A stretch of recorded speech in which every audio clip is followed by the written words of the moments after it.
had tried him first. Kay had slept with Ron and Mark, but infrequently.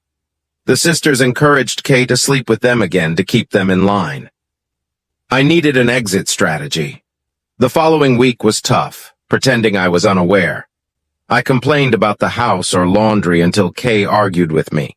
She stonewalled me in the bedroom. I made a note to restart arguments every few weeks and moved into the guest room. A week later, I had a plan. I wanted out of my job and marriage. I wanted all the money, no alimony, and didn't want the kids. I wanted the in-laws to suffer and Kay to be miserable. I wanted a new start and a chance at a real family. I realized I had been a fool. Hard-working, devoted husbands were not valued by her or her family. Her parents, sisters, and their husbands were toxic. They only saw opportunities to get what they wanted. If something went wrong, they lied and manipulated. I came up with a plan. First, I needed to get the two sisters divorced and leverage my in-laws. When I was at Katie's for dinner, I took close-up photos of clocks and smoke detectors. At Kathy's, I did the same. At their mom's house, I photographed more. I had replaced all the smoke detectors a year ago with newer models. Finding an exact duplicate for the doorbell cover was hard, but eBay helped. Once I installed cameras in each house, I had a pool party and invited everyone over. While they swam, I borrowed their house keys and installed monitoring software on their phones. I knew their phone codes from recordings. During the party, I dropped a 10-pound bag of ice. Katie said, "Are you completely useless? Go get more ice." I apologized and left. On my way to the store, I stopped at their houses and made replacements, installing wireless boxes in each attic. I connected them to their wireless networks. I also made copies of their house keys. 2 days later, I got video proof. Kathy was with the mechanic. They stripped quickly and jumped into bed. Watching them was like seeing hyenas on National Geographic. When he was done, he lay on the bed, breathing hard. Kathy tried to climb on him again, but he pushed her away, saying, "No more. I have to go before my wife gets worried."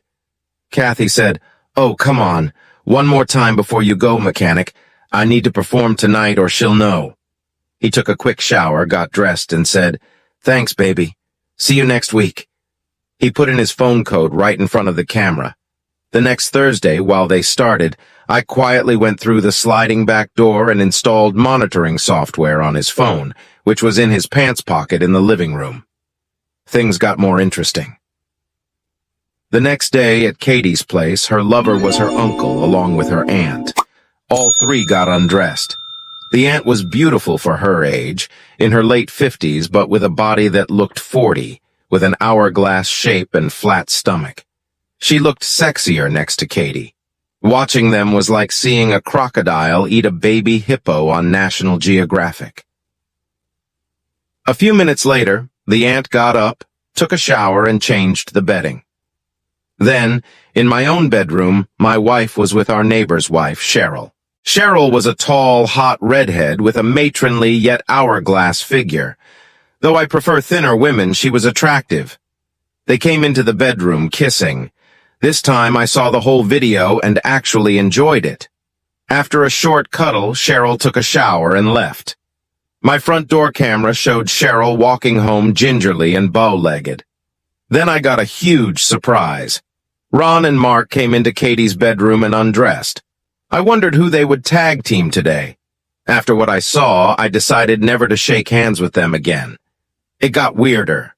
At Katie's parents' house, I watched the video quickly, skipping to parts where they were in the bedroom. Katie's uncle was there with his miniature tool, screwing Katie's mom while Katie's dad watched from a chair. This seemed to run in the family. After both men finished, Kay's mom used something that looked like an industrial jackhammer. It sounded like it could shake the house. This was easier and weirder than I expected. I wondered if Morgan Freeman could narrate these videos. I needed to remove the video recorders before sending any videos. Another pool party, another dropped bag of ice. Katie said, "Well done, numbnuts. Does he have any nuts?"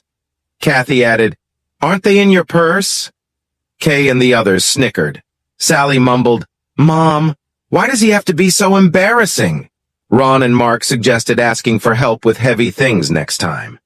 Kevin yelled, "Geez, Dad, man up!" Karen told me to get more ice. With my excuse to leave, I retrieved the 3 alarm clocks and installed new cameras. I returned with the ice in the right amount of time. I sent the videos of Kathy and the mechanic to Kathy and Mark. I sent the video of Katie with her aunt and uncle to Katie and Ron. The messages said, "You shouldn't mess with another woman's husband." The sisters complained to their mother-in-law, who stepped in and smoothed things over for the sake of the children. She used the usual excuses. "It was a mistake. She only loves you." To push things further, I sent Ron and Mark a copy of their playtime tape, saying the video would come out if they weren't divorced for adultery within the year. I also told them our in-laws were almost broke, with a second mortgage, no other properties, 0 savings, and no Social Security since they never worked. This was all true due to my hobby. Ron and Mark filed for divorce on grounds of adultery. They had the papers served within a week, using the same attorney. My mother-in-law and father-in-law were heartbroken. 6 months later, the divorces were final. Ron and Mark's wealth was a lie. Ron was just an employee working for his dad. Ron's dad paid for the house as a wedding gift, so his dad's name was on the title. Ron thought he'd eventually own it when his dad passed away, since he was the only child. Both cars were company cars. Ron had been pretending to be a big business tycoon, but he was just a manager of a few dry cleaners for his dad and young stepmother. Ron's dad remarried after Ron's mom married a wealthier man. Mark was a little better off. He got some inheritance and a trust fund from his grandfather. He thought they would be off limits in a divorce, but they were the household's only income, so it was considered communal income. The divorce was tough, with fights over every little asset. Mark and Kathy used up all their savings on lawyers. The trust fund was split, with 1/3 for Mark and 2/3 for Kathy. It wasn't much. Everyone knew Mark's house was his parents'. He had told everyone he bought it from them when they retired and moved to a warmer climate, but he hadn't. His parents still owned it. My in-laws and Kathy begged Mark's parents to let their grandkids stay in the big house for free. Mark's parents had basically disowned him when they retired, due to money issues just before Mark's wedding. Mark had threatened to move into their town, so his dad made a deal. Mark could live in the house for free if he stayed out of their lives forever. After Kathy's last conversation with Mark's parents, they were considering letting them stay, but my big-mouth mother-in-law messed it up. She threatened to sue if they didn't let their grandchildren stay in the house for free. Mark's dad told her she could buy the house and gift it to their daughter, then hung up. The house went up for sale 2 days later. Mark didn't own a marketing firm. The only marketing firm he worked for fired him for sexual harassment at his first job out of college. A week later, my mother-in-law got a night in jail and a restraining order for attacking the mechanic's wife. She tried to attack the poor woman and threatened to kill her for what she had done. She slapped the mechanic's wife in a coffee shop. Bad move, as the mechanic's wife punched her hard, breaking her nose and giving her black eyes. The coffee shop cameras caught the whole incident. The mechanic's wife asked my mother-in-law why she thought she sent the videos. My mother-in-law replied, "He said you weren't good in bed. Did you think you could keep that big meat to yourself when we were happy to let him have any position he wanted?" I decided to help the mechanic's wife by sending her the video with Kathy, many trophy pics on his phone, and all the cheating texts. The mechanic was divorced within 3 months. At a family gathering, Ron and Mark, both drunk, complained about their divorces to me. Mark said, "I only got married and had kids because I thought Kathy's parents were rich and my dad would undisown me. Now I have almost nothing. I lost all my savings and most of my trust fund goes to my stupid ex-wife. My 2 sisters are going to get everything from my dad." Ron added, "I married that bitch so my dad would give me the dry cleaning businesses. Instead, he made me a store manager, saying once I learned the ropes, he'd put me over all the stores. It never happened. He blamed me for causing the store I ran to lose money. Worse, his new wife is having a baby. I don't think he'll leave me anything when he dies. The sisters were busy trying to find wealthy husbands, but they got fooled by posers. Not all that glitters is gold. Both daughters and their kids moved back in with their parents, who hated each other. My mother-in-law said, "Do we have to put up with those two bitches and their fat, stupid loser kids?" Both sisters complained about who was worse to live with, the old skank or the old Moby Dick. With the sisters divorced, my little hobby was paying off. Life at home improved. Over the phone to her sisters, my wife actually called me the biggest breadwinner of the three husbands.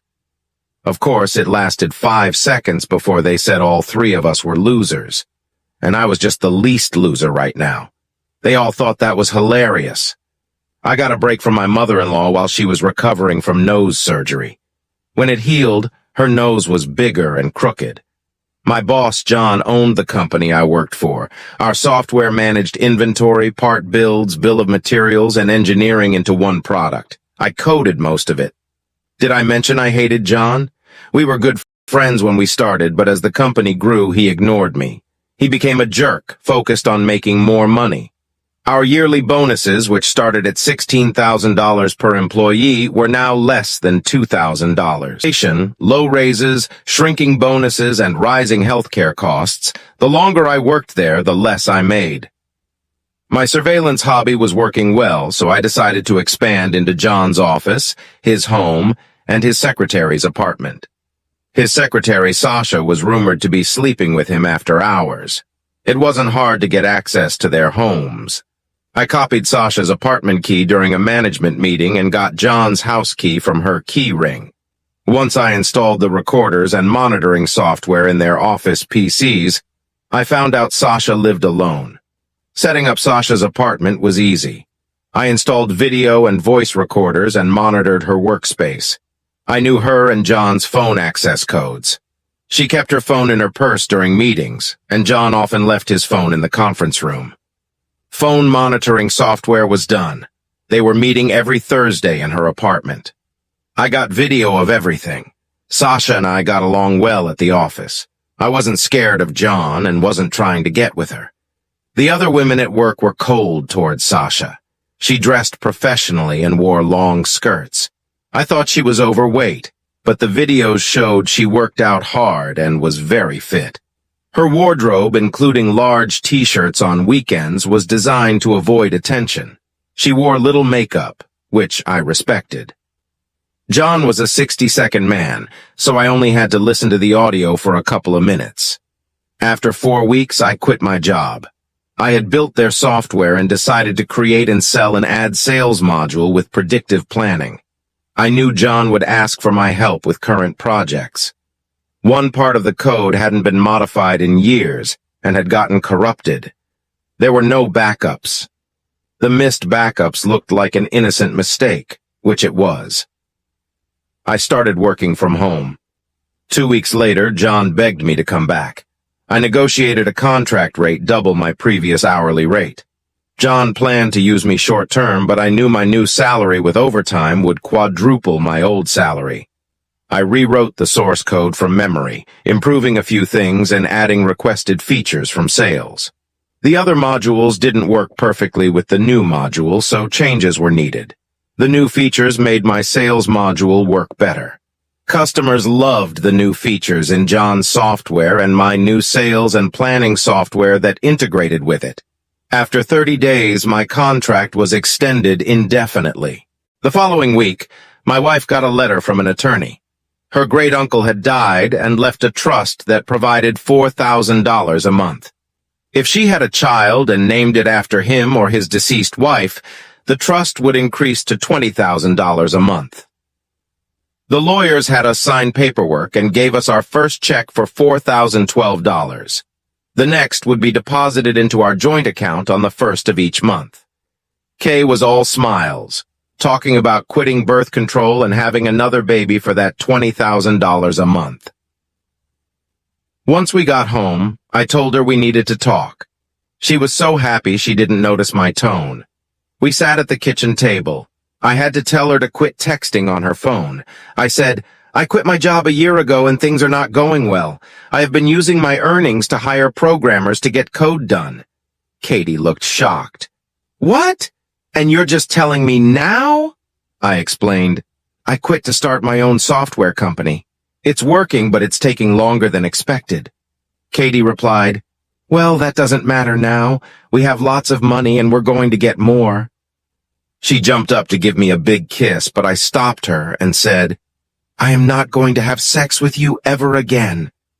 She saw the cold look in my eyes and turned red, screaming, what? I repeated, I am not going to be with you ever again. She yelled, who do you think you are? You little nobody. I raised my hand to stop her and showed her my phone. I pulled up her sex video. Remember when your sisters got those sex tapes from the mechanic's wife? You and I got one too. I deleted your copy so you never knew, but I kept mine just in case. I showed her the video. She was shocked, eyes wide open, mouth hanging open, arms limp at her sides. I told her I had met with the mechanic's wife and pleaded with her to let us reconcile. I told her I let her have sex with other women because I couldn't fulfill that need. For a moment I saw a bit of compassion in Kay's eyes, but it quickly vanished. That's past history. What do you mean you won't have sex with me? I yelled. We haven't had sex in over a year. Why do you think I want to start now? Kay looked confused and said, because of the money, dear. $20,000 per month is a lot of money. Don't be mad at me. I've been really stressed. It's all behind us now. Please, babe, I love you. Can't we just forget about the past and look forward to the future and our new baby? No, I said. You have treated me horribly since we got married. The mean wife was back. Listen to me, you worthless fool. We are going to have sex and make a baby or I will divorce you. Do you understand? She jabbed her finger in my face. I'm also not going to share the $4,000 per month either. I relaxed and calmly said, fine by me. I'll be filing for divorce due to adultery. Can you give me the phone number of the attorney we just visited? They seemed good. I'm sure I can find a good divorce attorney with their firm. To her credit, she calmed down instantly, realizing I had the advantage. She sat down and spoke calmly. It was only sex with her. I don't love her. I only love you. There's no need for us to give up on all the years we've been together. Well, I said, I'm just catching up on the new rules of our relationship. You know, the lying and cheating. That was a mistake. I love you and want us back the way we were. I agree, I said. I think we should go up to our bedroom and have sex right now. Kay was excited. I knew you loved me. No, I was lying. Did you see where I looked you straight in the eye and you believed me? Interesting to see it from the other side, isn't it? Don't play with our love. If you ever really loved me, you would try to make this work. All right, you're right. I will work harder on our relationship going forward. I knew you loved me. You want to make it up to me in the bedroom? No, I'm never going to have sex with you ever again. Kay looked surprised. But you just said you would work harder on our relationship. Yes, I did. I was lying. I'm seeing how this got easier for you to do. The more you do it, the easier it gets. Kay looked like she was about to cry. I'm sorry, I'm just kidding. Do you really mean it? No, not at all. I lied again. Wow, lying makes communicating with someone who trusts you so much easier. I also have been lying all these years. My parents are billionaires, and we never have to worry about money ever again. I'll never leave you, and you'll have an unlimited allowance for the rest of your life. Kay, with her bottom lip hanging out, said, Not funny. Isn't it hard to have a conversation with someone who lies right to your face to get what they want? I said I was sorry. I won't ever lie to you again. Will you stop lying to me? I will stop lying to you. A tear rolled down her cheek. I love you with all my heart. Your kids love you. My sisters and parents think you're the best husband in the world. I'm not so sure I believe you. They seemed pretty disrespectful the other day. No, you know that isn't true. They were just kidding. In fact, let's have a party this weekend so you can see how much everyone adores you. Well, that does sound fun. Is Mark and Ron going to be there too? Sure, the whole family. Is Saturday afternoon okay with you? Sure, honey, that would be great. You're not lying to me again, are you? No. Having everyone over should be a very memorable experience. Great. A big party for my loving husband to show how much everyone loves him. She came around the table and gave me a big hug while I stayed sitting. She even kissed me on the top of my head. Lucky me. I had been sleeping in the guest room for over a year. I had installed a deadbolt shortly after I moved in. I always kept my room locked. Around 5 a.m., I was awoken by the sound of an alarm clock going off in the house. Shortly after, someone picked the simple lock on the door and tried to get into my room. The deadbolt worked. I guess someone thought they could slip into my bed early in the morning and take advantage of me. Kay called all the relatives, and listening to the phone calls was hilarious. Kay had to bribe her sisters to come over by promising them some of her $4,000. Ron and Mark were easy. She promised to have a threesome with them if they came and behaved. Her parents didn't like it until they heard about the $20,000 a month. Dad was already planning with my wife how they could get rid of me after the baby was born to take the money. What hurt was watching Kay having to convince Sally and Kevin, my own children, to be nice to me. She mentioned money, and both reluctantly agreed. Not liking their attitude, she threatened to take away all their allowance, phones, home computers, and any future car if they messed this up. They smiled and said they would be perfect children for their dad. Don't worry, it didn't hurt too bad. 7 years ago, I started thinking of them as angry stepchildren, which was pretty much how they treated me and how much authority I had over them. You would have thought I won the lottery. Everyone was so nice, but I could see them all grinding their teeth with fake smiles. Since everyone was being so polite, I decided to be polite too. I mentioned how lovely my kids were behaving, saying they didn't even seem like my own kids. To Kathy, I mentioned how I had run into her boss the other day, coming out of a downtown hotel. He seemed to be in a hurry. I had intentionally run into him and talked to him for 20 minutes about programming opportunities. Kathy had to hide in the hotel lobby bathroom when she came out of the elevators because she saw me talking to the man she had just slept with. And yes, he is married with 4 children and a loving wife. Kathy has been trying to attach herself to a wealthier man, but they're just using her for fun. Ron and Mark were hanging out near the bar as usual. I asked them what they were doing socially now that they were single. They discussed a few bars and clubs. When they mentioned one place, I scowled. They asked why. I mentioned that single guys at my work said never to go there because there were 2 divorced guys who liked to get straight guys drunk and take advantage of them. Both guys turned white. Yes, I had bugged their new apartment. I told my father-in-law that I thought I saw him and his brother downtown at a restaurant with his brother's niece. The bartender said her name was Ainsley. The look on my mother-in-law's face could have melted steel. I had a voice recording of the father-in-law and his brother talking. Ainsley is a trans woman with a very big secret, and they met her in a hotel room later that day. My father-in-law suddenly needed to refresh his drink, even though it was full. I guess he never discussed his dates with Ainsley with his wife or the cost of Ainsley's time. Finally, my mother-in-law and I were alone by the pool. No one dared interrupt. I said, "Isn't it nice to see everyone back together again?" She replied, "Yes, it is. I'm glad Ron and Mark stayed friends and became roommates after the divorce." By the look in her eye, I knew she suspected that Ron and Mark were now more than friends. Knowing her, she had probably been with both of them at the same time. I think Katie and Kathy will bounce back and find someone soon. If not, the kids will eventually be gone and they'll only be in their mid-40s. Yes, they still have a lot of life ahead of them, she said with a pained look. Public divorces due to adultery, 2 kids, and working as a waitress and a secretary left little time for romance or finding a good guy willing to take on the burden of 2 kids. Plus, at least 10 more years until all the grandkids were out of her house. My kids seem to be doing better in school this year. I think Kevin is going to make a couple of B's and the rest C's.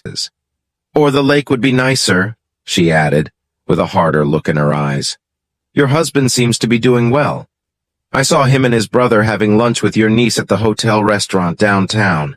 They were having so much fun I didn't want to interrupt, and I was late getting back to the office. I took a picture when I saw them. Do you want to see? Yes, I would. I didn't get a chance to say hi to my brother-in-law's niece. I showed her the picture. It showed a very young, thin girl in a red dress sitting in a booth with 2 elderly gentlemen. My father-in-law was sitting across from her, his brother sitting against the wall between the girl and my father-in-law. If you had a sharp eye, you would notice a pair of red high-heeled shoes under the table, which could just be seen under the tablecloth. But there were no feet in the shoes, and my father-in-law's napkin was suspiciously high off his lap. It took me 3 hours on Photoshop to erase the feet in the shoes and raise the napkin. After almost a minute of staring at the photo, she finally looked up. She looked me in the eye and said quietly, "She does look so pretty. I haven't seen her in so long. I wish she had more time to visit. Can you send me that photo? It is such a good picture of her." Her eyes were full of hate now. I glanced around and saw everyone was watching us. My mother-in-law was being quiet, something she never did. She spent every moment telling others how to live and criticizing them for not listening to her. So I guess Kay has told you about her little windfall. Yes, I think it's a wonderful chance for you two to get ahead. You should have another baby to secure your financial future, especially with your job not doing well. There it was, that evil look in her eyes. Well, Kay and I have had some problems these last few years. If we can overcome them, we'll see. You know she loves you, and we are talking about a lot of money. I could almost see her drooling as she said the word money. I hope you will encourage her to do whatever it takes to make our marriage work. With a sneer, she replied, Don't take too long. She has other options. And there it was. I leaned back in my chair. Other options? Her sisters are on record for adultery in court, so that's out. You can't conceive a child, so that's out. If my wife tries to divorce me, I'll sue for adultery. I have proof of her affairs, so that's out. If she gets pregnant by someone else, a DNA test will show it's not mine, so that's out too. And if anything happens to me, my lawyer has all the evidence, so that's out. If anyone sues me, I'll cut off the money to whoever is suing, so that's out. Are you willing to risk everything for something that will fail and leave you homeless with no retirement? She was speechless. Her mouth hung open, twitching. I could see everyone at the party staring with their mouths open. I smiled, and my mother-in-law looked like a fish gasping for air. I thought she might be having a stroke. Finally, in a strangled voice, she said, Can you fetch me another soda, please? I grabbed her glass and went into the kitchen. I looked out the window and saw my mother-in-law talking rapidly to her husband and daughters. By their scared looks, she was definitely not happy. She saw me looking and froze mid-sentence. Her husband and daughters saw her stare, and they all turned to look at me. My mother-in-law abruptly stood up, grabbed her husband's hand, and left the backyard through the side gate. The 3 sisters came into the house and yelled at me for being so uncaring to their mother, constantly asking what I had said to her. My mother-in-law never spoke to me directly again. On to the next step. Sasha, a beautiful woman 5 and 8 inches tall. Sasha was an ex-wife of a husband who cheated on her. I checked the court documents. In my original plan, I hadn't considered Sasha, but after hearing her talk with an old friend, saying she hated John but needed the money, I decided I needed a new salesperson for my upcoming company. Her talents were being underutilized. Any woman who worked so hard to hide such a great figure was someone I wanted to know better. I took photos of my boss and Sasha walking arm in arm out of a downtown hotel. No kissing, just looking intimate. I didn't want embarrassing photos of Sasha. I sent the pictures to John's wife. I'd never seen John and his wife together, so I didn't know what she would do. When John got home, she showed him the pictures and told him, "You know the rules. Never in the house, no children, nothing public." John argued, but eventually gave in. In the end, she was tough to crack. I needed to up the embarrassment. That Monday, John fired Sasha. I happened to be waiting outside when she was leaving. "Hi, Sasha. What's wrong?"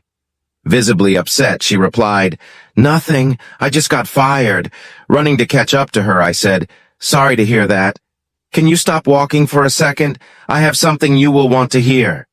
Sasha stopped and stared at me. "What do you want?" "I want to offer you a job." "Doing what? Sales at my software company?" "I didn't know you owned a software company. Wait, how did you know I was going to be fired today?" Very sharp lady. I looked her in the eye for a few moments. A little birdie told me, "Let's just say I am keeping a close eye on my current competitor and don't want to miss an opportunity to pick up talent. You still work for John? Does he know you are doing this?" "No, and I would like to keep it that way." "How much?" "Same salary, plus 20% more. But you have to pay for your own apartment. I saw your apartment listed in the books. I don't want you to feel like there are any strings attached." "Okay. Deal. When do I start?" I smiled. "You're already on the clock. I'm going to get my car and pick you up. Go around the corner so John can't see you. I'm sure he's watching right now." I walked away, and when I peeked back, she was looking up at John's office, giving him the middle finger. I picked up Sasha around the corner, and we headed back to my house and home office. On the way, I gave her an update about my marriage. When I told her I hadn't had sex with my wife in 2 years, Sasha asked if I was joking. "Not since I found out she was cheating on me," I said. I told Sasha I wasn't going to be married much longer and that I needed help to get the company from John. I asked her to keep it a secret. She smiled warmly.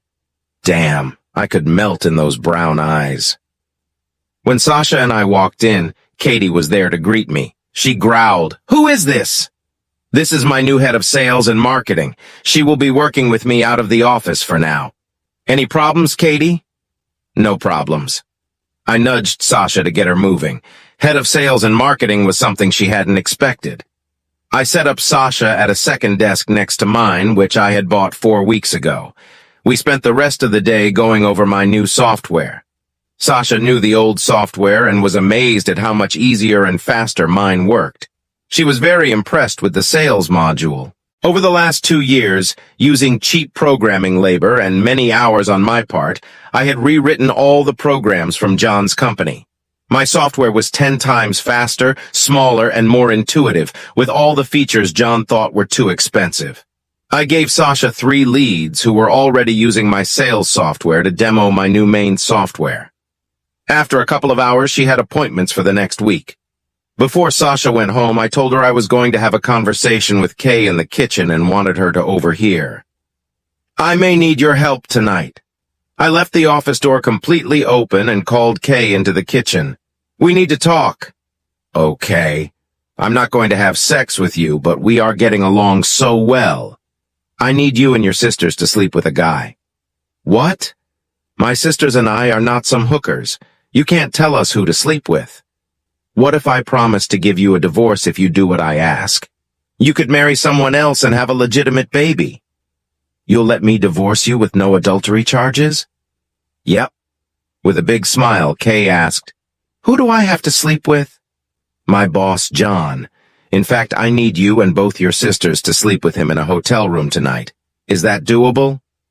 "We can't get there by tonight. How about tomorrow?" "No, it has to be tonight. He just dumped his girlfriend today and will be looking for someone new." "Yeah, okay, but who will watch the kids?" "Sasha and I will." Kay started to say something about Sasha, but trailed off when I pulled an expensive new purse from under the table. "I have a present for you." I set the purse on the table and pointed at the black buttons. "These are cameras on each side of the purse. Just make sure there is nothing between the purse and the action." Not sure I feel comfortable being taped. I have weeks of video of you with different guys. The one with Ron and Mark was over 2 hours. I have days of video of you and Cheryl in our bed. Don't tell me you're shy now." With a sad look, she asked, "You have videos of Ron, Mark, and me? Of me and Cheryl?" "Yup, and many more. If you do this, I will destroy all the recordings." "Okay, let's do this." Kay called her sisters, explained what they were going to do and why. Both sisters were over with their kids in less than 20 minutes. All three wore the smallest dresses I had ever seen them wear. I didn't even know Kay owned one that small. But hey, when you offer free babysitting, free drinks, a free hotel suite, and a new partner, how else are they going to react? Once Sasha and I were alone with the three sisters on the front porch, I showed them a picture of John and said, "I want you to try and wear him out." By the smiles on their faces, I knew they would try their best. After the three left, Sasha and I fed the kids and put them in front of the TV. We then went to the office to make sure the three didn't mess this up. I started to explain to Sasha what I had planned, but she waved her hand and said, "Don't bother. From what I just heard and what I know about John, they both deserve everything they are about to get." Sasha had a cute twinkle in her eyes. She said the girls got to the lounge ahead of John. I told Kay to leave her purse on the table so I could see from the cameras. John usually had a drink at the lounge after work. John did show up, but with Nancy from work. Damn it! Sasha swore when she saw Nancy. Damn, that bitch didn't waste a moment, did she? Sasha took a picture of John and Nancy at the bar, making it look like she was inside. Sasha then called a number. "Hey, Glenn, I'm at the lounge and I just saw your girlfriend walk in with John. Are you two not dating anymore?" She sent the pic to Glenn. We could hear yelling on the other end. Within seconds, Nancy answered her phone, looked sick, and ran out crying. John, confused, started to leave, but Kay yelled, "Forget her!" across the bar. Everyone, including John, looked at her and then at her two sisters. John smiled and strolled over to their table. Soon, he and the sisters were on their way to a suite in the hotel next door. All three sisters quickly undressed. John stood frozen, watching. Katie said, "Aren't you going to join us?" John moved quickly, stripping off his clothes. They pulled him onto the bed, smothering him. It was quite a scene. It had only been about 25 minutes of sex, and I was really turned on. I looked at Sasha, who was flushed. I apologized and said I could watch it later alone. Sasha looked at me, then ran out of the room. I thought I had offended her. I heard her running through the house, then stopping. Just as I was about to get up to talk to her, she came back, locked the office door, and said, "The kids are all asleep. I need you to be with me." After 2 years without sex, I wasn't going to say no, especially to Sasha. A few minutes later, we resumed watching the video. "I think they really are going to wear him out," I said. "Nice way to go. Usually John is a one-and-done guy. I saw Kay give him 2 Viagra in the bar. I wonder if he took both." From what we saw, he probably did. Sasha and I went to my guest room, showered, and were together again. I insisted that Sasha stay with me in the guest room. We set the alarm to wake up before the kids. We didn't want any early morning drama. Before the kids woke up, I fast-forwarded through the tape until they stopped. They were with John for over 3 hours. During fast-forward, I could see they used John like a human toy. His smile showed he didn't mind. Sasha thought she should leave, but I told her no. We still had a couple of hours. Sasha made breakfast for all the kids. They were amazed. She left around 9 to go home for a change of clothes. Around 11, Kay and her sisters came home, exhausted but smiling. John looked like an old man coming into his house. I gave Kay more instructions and had her call John to ask for a repeat. John said yes, but only 1 Viagra this time. That night, the 3 sisters went straight to the suite and started drinking. 30 minutes later, John knocked on the door and was let in. Kay gave him 2 Viagra, but John only took 1. After 10 minutes, there was a knock on the door. Kathy opened it and Ron and Mark walked in. They shook John's hand and kissed all the women. Ron and Mark took a Viagra each. As soon as they undressed, I stopped watching and went to bed. I didn't want to watch without Sasha. She had clients to visit in the morning. I would watch the tape later. The next morning, Sasha was out at a client site. The sisters were still at the hotel and the kids were off to school. I watched the tape, mostly fast-forwarding. It looked like a bad European B-grade movie from the 70s. I got what I needed. I rented an apartment downtown across the street from John's office. I paid for a maid to clean it daily and keep it stocked with food and water. I had all three sisters meet John there every day after work as long as he would let them. John wanted a day of rest after a few days. To keep Katie and Kathy going, I told them they could have 10% of the $20,000 a month when Kay was divorced and had the baby. Kay agreed when I pointed out they would mooch off her anyway. Paying them a set amount would limit what they expected. Without them, there would be no divorce. I sent some highlights of John's activities to his wife, blacking out everyone's faces except John's. After John's wife received the video, I thought my plan wouldn't work. John's wife was a tall, thin woman with a very hot body. She was the only daughter of a local mob boss. When John got home, she pulled him into the bedroom, made him take his clothes off, and hog-tied him to the bed. He looked like he was reaching back to grab his feet. John's wife began playing the video in front of John on the big TV while he apologized. She pulled out a giant paddle. The sound of wood hitting John's butt was horrifying. I enjoyed it. I realized she hadn't said a word the entire time. Then she said, "John, I am going out with my boyfriend. He got us last-minute tickets to the opera. I wanted to go too, but you were too busy. While I am gone, I want you to think about how you ruined our marriage. I will be divorcing you." She stared into his eyes, letting it sink in. "I will be somewhat fair in the settlement, but if you fight me on anything, I will send these videos to everyone you know. Nod if you understand." John nodded. She smiled and stood up. "I will not be back for a week. My boyfriend is taking me on his yacht. I will swing by tomorrow morning to get some things and verify the locks have been changed. You will never come back to this house. You will get nothing from here in the divorce. Only your clothes and your car. Never come back, or bad things will happen to you." She started walking towards the door. John, gagged, started yelling. She turned back and said, "Don't worry, honey. A couple of men will be around to escort you out. I have to run or I'll be late. Have a nice life." And she left. In the morning, two big men in black suits showed up and untied John. They didn't say anything, just stared at him through their dark sunglasses. After getting the circulation back in his hands, John started towards the bathroom. Both men reached into their jackets, pulled out large handguns, and pointed them at John's head. John, realizing the seriousness, quickly put on his dirty clothes. Once dressed, the men put their guns away and herded John to the front door. They waited until John drove away in his car. John's wife filed for divorce that same day. John was upset, but the sisters kept him busy. In fact, John started staying at the apartment, making it easier for the sisters to control him. When they saw his bruises, they laughed at him. Katie then screamed, "How dare you play with someone else without my permission?" She handcuffed him to a love seat and spanked him until he cried. John's wife froze all their accounts and assets for the divorce.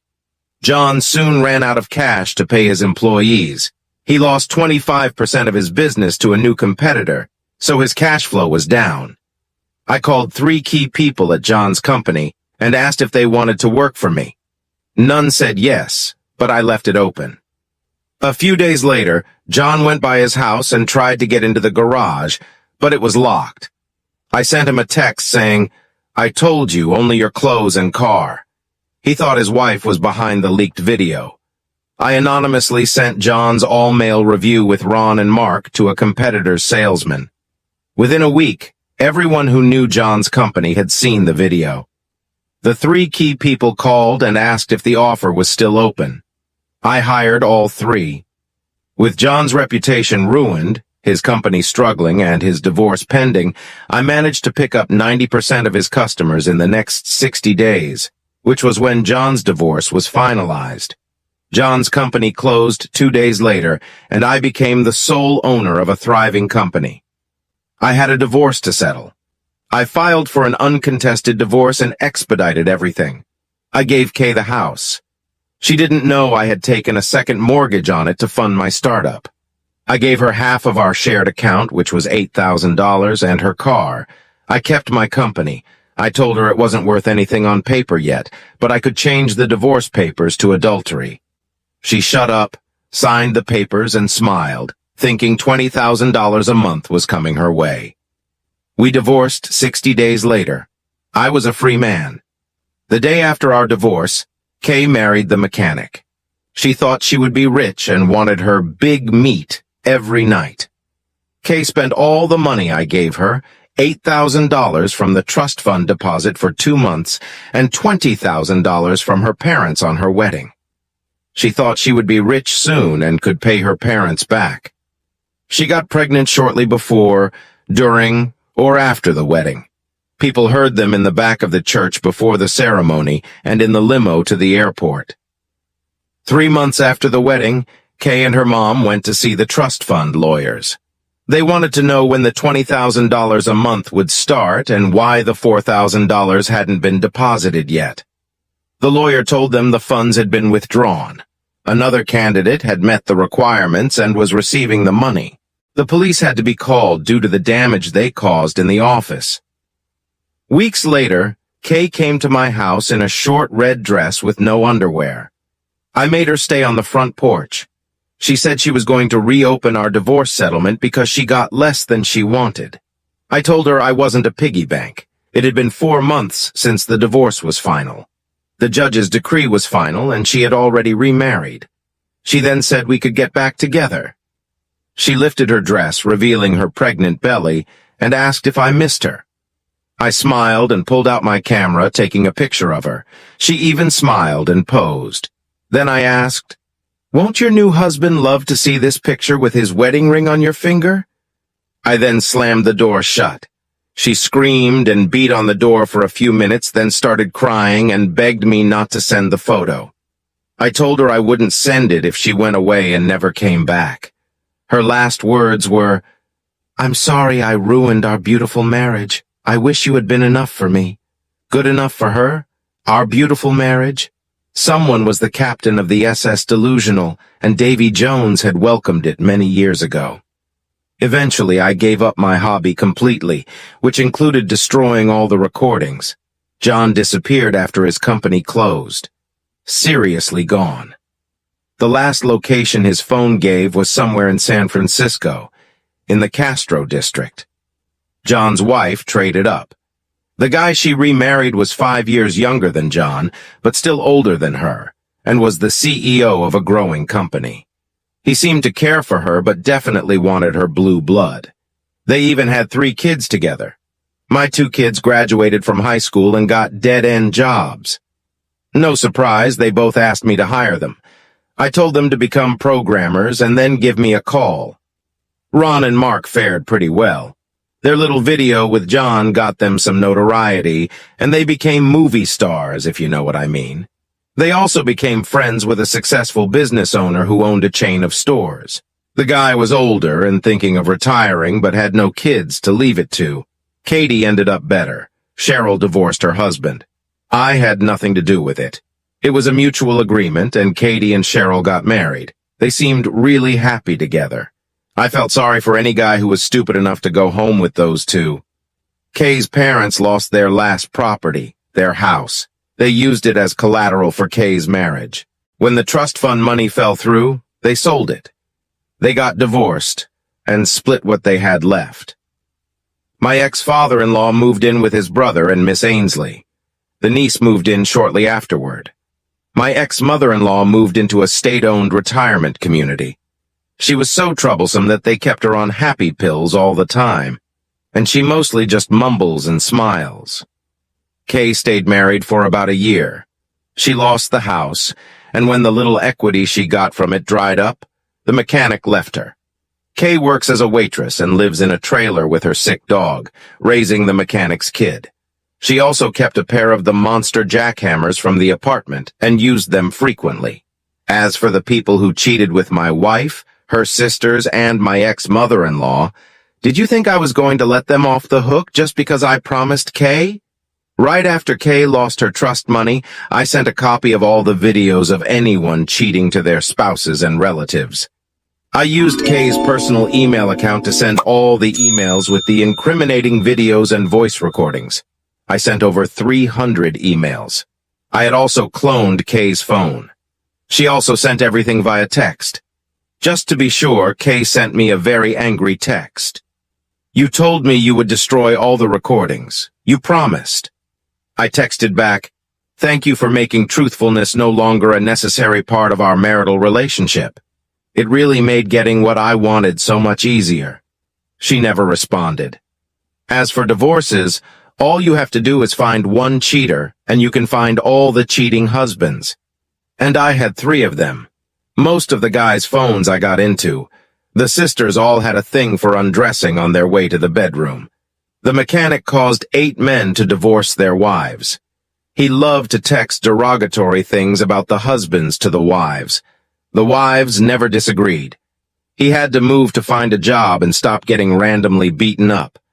Katie, other than with her uncle and aunt, mostly messed around with single women, so she didn't directly cause any divorces. Kathy screwed many guys while I had my hobby.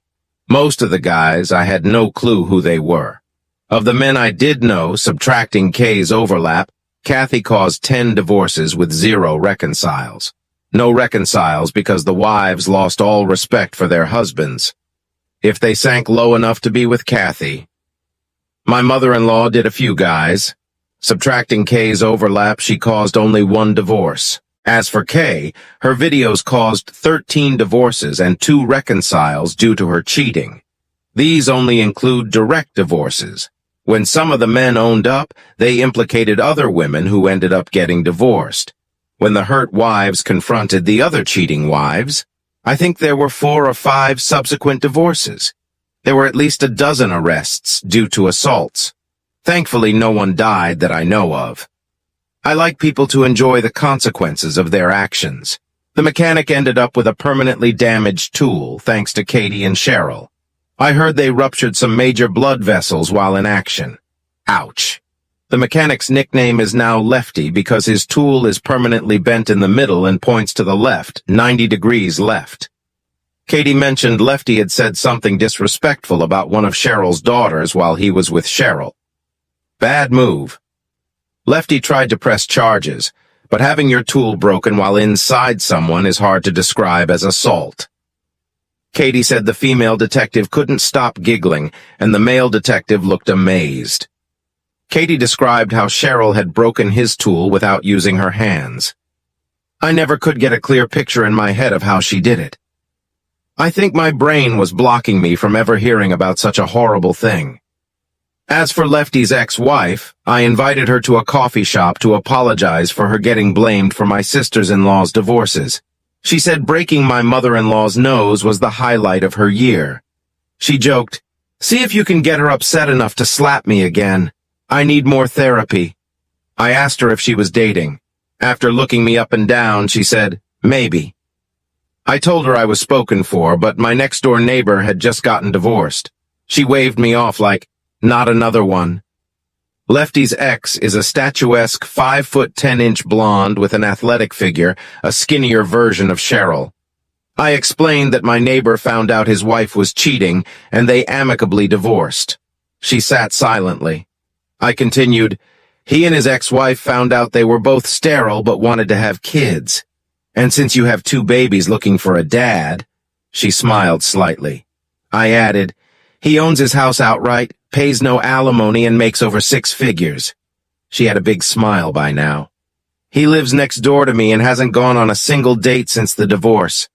Finding out his wife was cheating was a huge blow to his ego.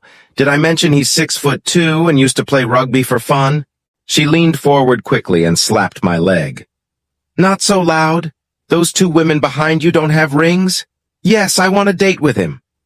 Whispering back, I said, "Come by my house Saturday. I already invited him over for a barbecue. Bring both kids. They can swim in my pool. Wear a high-cut one-piece. He likes women with long, athletic legs." Afterwards, she ran to her car, eager to get home and start getting ready for Saturday, which was 3 days away. After the afternoon party on Saturday, Lefty's ex-wife and kids spent the night at his house. They never left. They invited us to their wedding 6 months later. Sasha looked so cute in a bridesmaid gown, 7 months pregnant. As for me, the business is doing very well. Sasha, before she retired, reeled in 3 major clients which guaranteed the company's solvency. I quickly married Sasha. I had to. I keep getting her pregnant. I can't help it. She is always glowing. She is carrying our 4th right now. We are both trying to catch up for lost time. We moved near my parents to our own beachfront property. It's warm 300+ days a year. A brutal winter day is when it gets down to 45 degrees. We live in a small house, which is fine because we spend most of our time out on the large back deck. We have 3 huge dogs who sleep with the kids every night. I taught them to bark and growl when I show them a picture of my ex-wife, just in case she ever comes sniffing around for money. Sadly, one of the vets in town has an assistant who looks very similar to my ex-wife. She has to hide until my dogs are out of the building. The first time we visited, they cornered her in the front lobby. Before we married, I showed Sasha all of my little hobby. She knew it was a warning, but she laughed and told me she had nothing to worry about. The best dancer in the world. I know you figured it out already. The trust was in my ex-wife's uncle's name only as the sole executor. I was allowed to close the trust. I needed my money back to start my new life. Hey listeners, if you enjoyed watching this video and want to stay updated with our latest content, don't forget to hit that subscribe button and turn on notifications. You won't want to miss out on what's coming next. Thanks for watching, and see you in the next video with Queen Cheating Tales.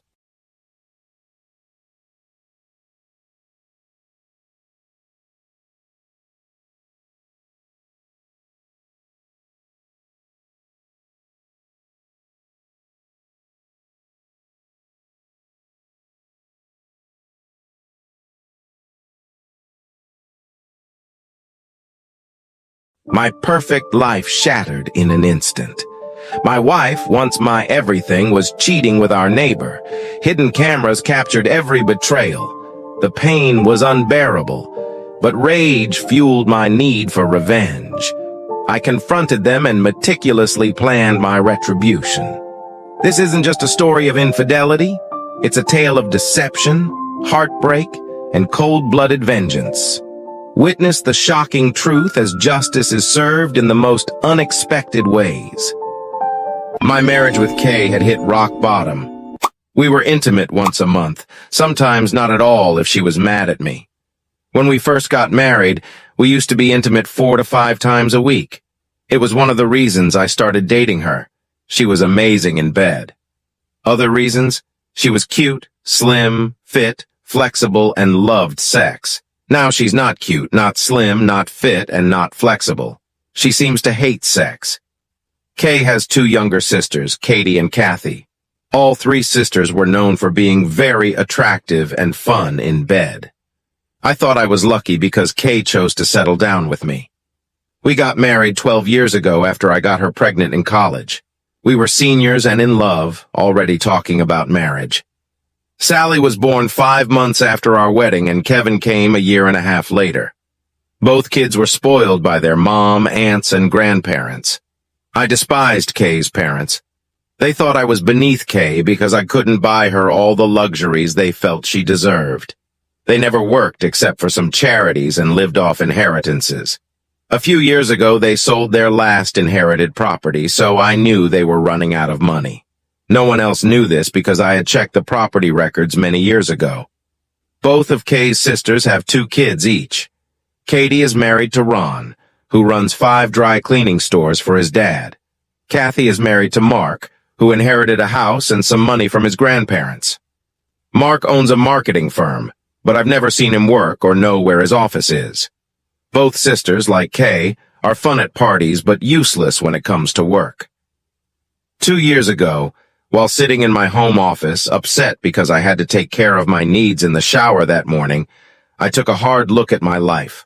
Almost no sex, a nagging wife who doesn't work, 2 disrespectful kids who take after their mother, a job I hate because the company treats us like servants, a house near her parents where it snows for months. I grew up in the South and hate the cold. I drive a 10-year-old car, which was Kay's during college until she wrecked it and traded in my car for a new one. I can't wait for my car to be fixed. We have payments on a new car for Kay, which I'm not allowed to drive unless I want verbal abuse and 0 sex from Kay. We have payments on a house that's too big because Kay needs to live near her family. We also have payments for a small pedigree dog that needs meds to survive because it's so inbred, a maid twice a week because housework makes Kay too tired for sex. This increase in sex lasted 2 months, but the maid is still here. A clubhouse and spa membership for Kay to hang out with friends and sisters, and weekly payments for new clothes and hairstyling for Kay's social obligations. There are payments for tennis lessons for both kids and Kay. They all suck at tennis and never play. The kids would stay high 24 hours a day if they could. We pay for 3 annual vacations, 1 in winter with her family, skiing, which I hate because of my bad knee and dislike of the cold, 1 in spring where they shop in a big city, and 1 in summer to a beach. I'm not invited because it's for bonding time with her sisters. We spend Christmas and Thanksgiving at her family's houses. My retired parents live in a small beach bungalow in the South, which Kay says is too small for visits. I'm surrounded by people who mock me because I don't have a family inheritance, a job with long hours, and a wife and kids who don't appreciate my hard work. Lastly, my wife is cheating on me. I didn't stumble upon this information accidentally. A few months before reevaluating my life, I decided to find out why Kay was content without sex. Either she lost interest or was getting it elsewhere. I decided I needed a hobby. We live in a digital age, so it's easy to get spyware, recorders, cameras, storage, Bluetooth, wireless, and monitoring software. The first thing I did was put a recorder in my wife's car, tied to the car battery for unlimited life. I placed a Bluetooth station in the garage so it would download to my home PC whenever she parked. I also put cameras in every room except the kids' rooms. All footage downloaded to my home computer. Using some early footage, I quickly learned my wife's phone code. Around 3 a.m., I opened her phone and installed monitoring software. Now I could listen to all her phone calls and see all her messages. I upgraded our home internet to business class, allowing me to access my home computer from anywhere using my phone. 2 weeks later, I sat in my home office after everyone went to bed. I listened to the recording from Kay's car. "Can you meet this Thursday at my place? 10 works for me. I can't wait to ride you hard," she said. "Me too, babe. Love you," was the reply. Hearing this felt like a punch to the gut. I turned off my computer and took the dog for a walk. I was furious. I had expected the worst, but hearing it was painful. I felt only anger, not sadness. I went home and tried to sleep, but didn't rest well. The next morning I looked hard at my life. Almost no sex, a cheating wife, a lazy wife, and disrespectful kids. I had to escape this nightmare. First, I needed to find out who the guy was and get proof. Why hadn't I heard any conversations from her phone? She must have another phone. I needed to search her car. I waited until she was asleep. After working all day, I waited until everyone was asleep. I spent an hour searching her car and almost gave up, thinking it might be hidden in the house. Then I saw a glint inside the main air vent in the front console. I pulled on the air vent and it popped off. Inside was a phone velcroed to the back of the vent. Very sneaky. I opened the phone and tried the code from her other phone. It worked. I installed the same monitoring software, put the phone back, and replaced the vent cover. I went to my home office and looked through the incoming results. There were lots of texts, 2 years' worth until recently when the messages had been deleted but were recoverable. The monitoring software recovered them. Many of the messages were between the three sisters comparing their lovers' performances in bed. They even discussed sharing partners. My wife's latest lover was my daughter's soccer coach, figures. The guy is a jerk and married. Katie wanted the grocery boy on the football team, but Kay and Kathy scolded her.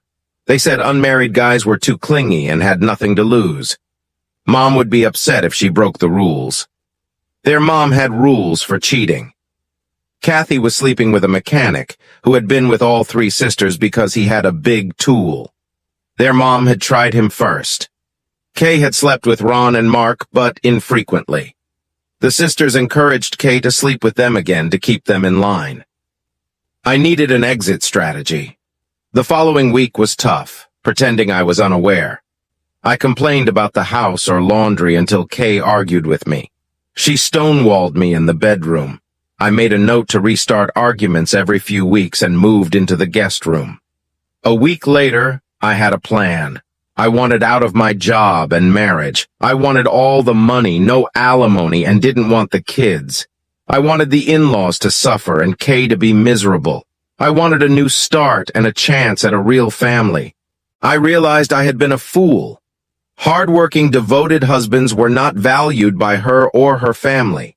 Her parents, sisters, and their husbands were toxic. They only saw opportunities to get what they wanted. If something went wrong, they lied and manipulated. I came up with a plan. First, I needed to get the two sisters divorced and leverage my in-laws. When I was at Katie's for dinner, I took close-up photos of clocks and smoke detectors. At Kathy's, I did the same. At their mom's house, I photographed more. I had replaced all the smoke detectors a year ago with newer models.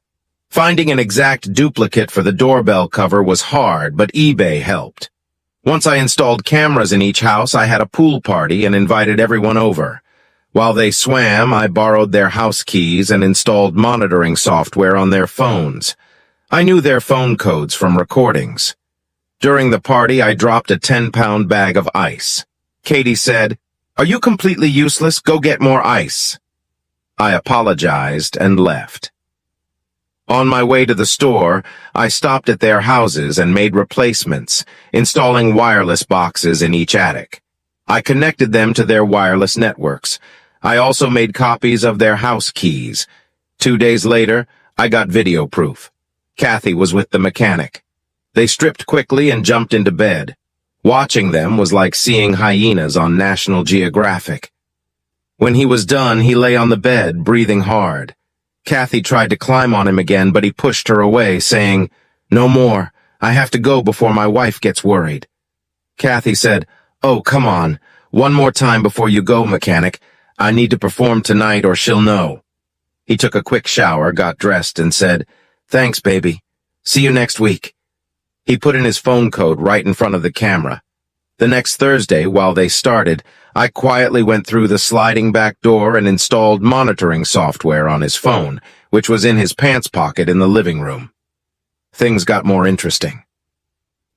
The next day at Katie's place, her lover was her uncle along with her aunt. All three got undressed. The aunt was beautiful for her age, in her late 50s, but with a body that looked 40, with an hourglass shape and flat stomach. She looked sexier next to Katie. Watching them was like seeing a crocodile eat a baby hippo on National Geographic. A few minutes later, the aunt got up, took a shower, and changed the bedding. Then, in my own bedroom, my wife was with our neighbor's wife, Cheryl. Cheryl was a tall, hot redhead with a matronly yet hourglass figure. Though I prefer thinner women, she was attractive. They came into the bedroom, kissing. This time I saw the whole video and actually enjoyed it. After a short cuddle, Cheryl took a shower and left. My front door camera showed Cheryl walking home gingerly and bow-legged. Then I got a huge surprise. Ron and Mark came into Katie's bedroom and undressed.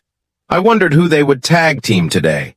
After what I saw, I decided never to shake hands with them again. It got weirder. At Katie's parents' house, I watched the video quickly, skipping to parts where they were in the bedroom. Katie's uncle was there with his miniature tool, screwing Katie's mom while Katie's dad watched from a chair. This seemed to run in the family. After both men finished, Kay's mom used something that looked like an industrial jackhammer. It sounded like it could shake the house. This was easier and weirder than I expected. I wondered if Morgan Freeman could narrate these videos. I needed to remove the video recorders before sending any videos. Another pool party, another dropped bag of ice. Katie said, "Well done, numbnuts. Does he have any nuts?" Kathy added, "Aren't they in your purse?" Kay and the others snickered. Sally mumbled, "Mom, why does he have to be so embarrassing?" Ron and Mark suggested asking for help with heavy things next time. Kevin yelled, "Geez, Dad, man up!" They all laughed as Karen told me to get more ice. With my excuse to leave, I retrieved the 3 alarm clocks and installed new cameras. I returned with the ice in the right amount of time. I sent the videos of Kathy and the mechanic to Kathy and Mark. I sent the video of Katie with her aunt and uncle to Katie and Ron. The messages said, "You shouldn't mess with another woman's husband." The sisters complained to their mother-in-law, who stepped in and smoothed things over for the sake of the children. She used the usual excuses. "It was a mistake. She only loves you." To push things further, I sent Ron and Mark a copy of their playtime tape, saying the video would come out if they weren't divorced for adultery within the year. I also told them our in-laws were almost broke, with a second mortgage, no other properties, 0 savings, and no Social Security since they never worked. This was all true due to my hobby. Ron and Mark filed for divorce on grounds of adultery. They had the papers served within a week, using the same attorney. My mother-in-law and father-in-law were heartbroken.